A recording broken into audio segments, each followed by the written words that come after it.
അപ്പോൾ എന്താ ഓണമൊക്കെ അങ്ങ് എത്താറായല്ലേ? ഓണത്തിന് ഓണസദ്യ ഉറപ്പായിട്ടും വേണ്ടേ? അപ്പോൾ ഞങ്ങളുടെ ചാനലിൻ്റെ വക ഒരു ചെറിയ ഓണസദ്യ ഞാനും ഉണ്ടാക്കിയിട്ടുണ്ട്. എല്ലാ റെസിപ്പീസും അതിൽ അപ്ലോഡ് ചെയ്തിട്ടുണ്ട്. കാണാൻ താല്പര്യമുള്ളവരൊക്കെ ഒന്ന് പോയി കാണണേ. അപ്പോൾ എല്ലാവർക്കും എൻ്റെ ഹൃദയം നിറഞ്ഞ ഓണാശംസകൾ. എൻ്റെ ഓണരുചികളിലെ 13ാമത്തെ ഐറ്റമാണിത്, കൂട്ടുകറി. വളരെ എളുപ്പമാണ് ഉണ്ടാക്കാനായിട്ട്, നല്ല ടേസ്റ്റുള്ള ഒരു കറിയാണ്. നമുക്കുണ്ടാക്കിയാലോ?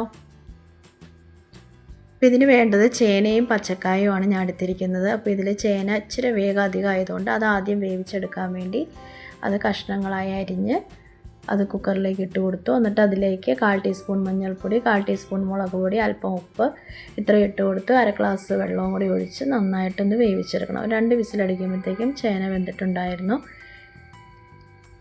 ഇനി അതിലേക്കുള്ള അരപ്പ് റെഡിയാക്കാനായിട്ട് ഒരു 1/4 മുറി തേങ്ങ ചിരണ്ടി അതിലേക്ക് 1/4 ടീസ്പൂൺ ചെറിയ ജീരകവും 2 പച്ചമുളകും കൂടി ഇട്ട് അരച്ചെടുക്കാം. ഈ സമയത്ത് നമ്മൾ വെന്ത ചേന വേറൊരു പാത്രത്തിലേക്ക് പകർന്നിടുവാണ്. ഇനി അതിലേക്ക് നമ്മൾ പച്ചക്കായ കൂടി ഇട്ട് കൊടുക്കുക. പച്ചക്കായ പെട്ടെന്ന് വേകും, രണ്ടും കൂടെ ഒന്നിച്ചൊന്ന് വേകട്ടെ. നമ്മുടെ പച്ചക്കായ വെന്ത് വരുമ്പോഴത്തേക്കും നമുക്കതിലേക്ക് 1 ടേബിൾ സ്പൂൺ ശർക്കര പൊടിച്ചത് കൂടി ചേർക്കണേ. ശർക്കര പൊടിച്ചത് കൂടി ചേർത്തിട്ട് നന്നായിട്ടൊന്ന് ഇളക്കി യോജിപ്പിക്കുക. ഇനി രണ്ടും കൂടെ ഒന്ന് വേവട്ടെ.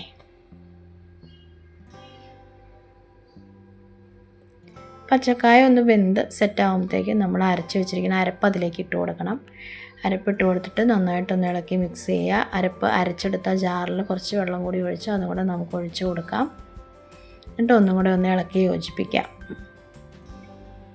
ഈ സമയത്ത് ഉപ്പ് കുറവാണോ എന്ന് നോക്കണം. ഉപ്പൊക്കെ ചേർത്ത് കൊടുക്കാവുന്നതാണ് ഈ സമയത്ത്. പിന്നെ നമ്മൾ അതിലേക്ക് 1 ടീസ്പൂണോളം ക്രഷ്ഡ് കുരുമുളക് പൊടി ചേർത്ത് കൊടുക്കുന്നുണ്ട്. അതും കൂടെ ചേർത്ത് നന്നായിട്ട് ഇളക്കി യോജിപ്പിക്കുക. തേങ്ങയുടെ പച്ചമണമൊക്കെ ഒന്ന് മാറി കഴിയുമ്പോഴത്തേക്കും നമുക്കതിലേക്ക് വേവിച്ച് വെച്ചിരിക്കുന്ന കടല ഇട്ട് കൊടുക്കാം. അപ്പോൾ കടല തലേദിവസമേ വെള്ളത്തിലിട്ട് കുതിർത്തിയെടുത്ത കടലയാണ്. അത് ഉപ്പും മഞ്ഞളും ചേർത്ത് 1 കപ്പ് കടല എടുത്തിട്ടുണ്ടായിരുന്നു. 1 കപ്പ് കടലയ്ക്ക് 1 കപ്പ് വെള്ളവും കൂടെ ഒഴിച്ച് കുക്കറിൽ ഉപ്പും മഞ്ഞളും ചേർത്ത് വേവിച്ചെടുത്തതാണ്. ആദ്യത്തെ വിസിൽ ഹൈ ഫ്ലെയിമിലും പിന്നെ ഒരു 3 വിസിലും കൂടെ ലോ ഫ്ലെയിമിലും കൂടെ കേൾപ്പിച്ചാൽ നമ്മുടെ കടല വെന്ത് കിട്ടും.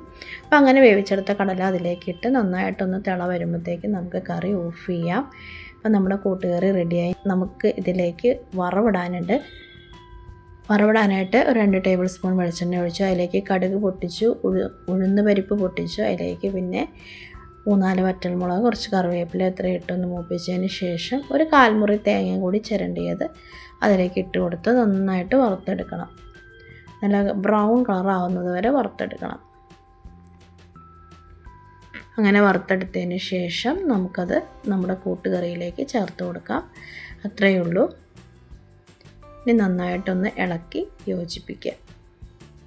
നല്ല ടേസ്റ്റുള്ള കറിയാണ് കൂട്ടുകറി എന്ന് പറയണത്. കുറച്ച് മധുരവും കുറച്ച് എരിവും പിന്നെ ഈ വറുത്ത തേങ്ങയുടെ രുചിയൊക്കെ ആയിട്ട് നല്ല ടേസ്റ്റുള്ളൊരു കറിയാണ്. അപ്പോൾ ഈ തവണ ഓണസദ്യക്ക് ഇതും എന്തായാലും ഉണ്ടാക്കി നോക്കണേ. അപ്പോൾ എൻ്റെ വീഡിയോ ആദ്യമായിട്ട് കാണുന്ന കൂട്ടുകാരൊക്കെ ഒന്ന് സബ്സ്ക്രൈബ് ചെയ്ത് സപ്പോർട്ട് ചെയ്യണേ. വീഡിയോ ഇഷ്ടപ്പെട്ടാൽ ഒന്ന് ലൈക്ക് ചെയ്തേക്കണേ.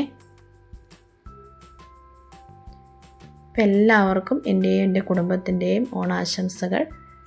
നാളെ അടുത്ത ഓണവിഭവമായിട്ട് നമുക്ക് വീണ്ടും കാണാം കേട്ടോ. Thank you.